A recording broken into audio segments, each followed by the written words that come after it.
आम्हाला पक्की खबर आली, शिंदे साहेबाला फडणवीस साहेब काम करू देत नाहीत. त्या टायमाला बोललो आपण मीडियाचे बांधव म्हणले नाही ते फडणवीस साहेब म्हणले एका चॅनलच्या व्यासपीठावरती त्यावेळेस ते म्हणले तिथं मी अडवतच नाही. म्हणावं शिंदे साहेबांनी अडवतो कोणी म्हणन का सांगत मला. ते याच्या अगोदर असं म्हणले होते की मी अडवत नाही. ठीक आहे नाही म्हणता तुम्ही.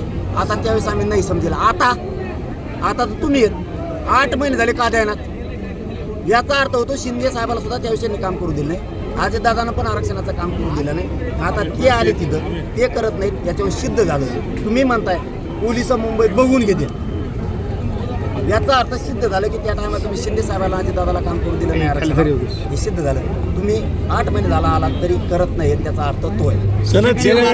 वाशीला थांबण्यात आले होतं.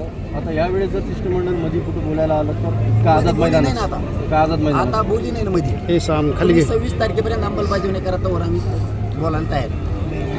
एकदा 27ला अंतरवाली सोडली 29ला ग्राउंडवर बसल्यावर स्वयंघोषित ओबीसी नेते सध्या म्हणतात तुम्ही मुंबईला जाताय तर मुंबई तुम्ही पेटवायला चाललात असं देखील ते म्हणतात. नाही ते फडणवीस साहेबांनी शिकवलेले शब्द.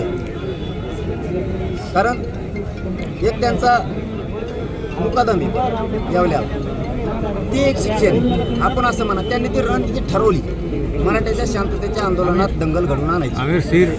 जर काय झालं यावल्यावाला जबाबदार राहणारे फडणवीस जबाबदार. पाटील शेवटचा प्रश्न आहे. आरक्षण लढा सनदशीर मार्ग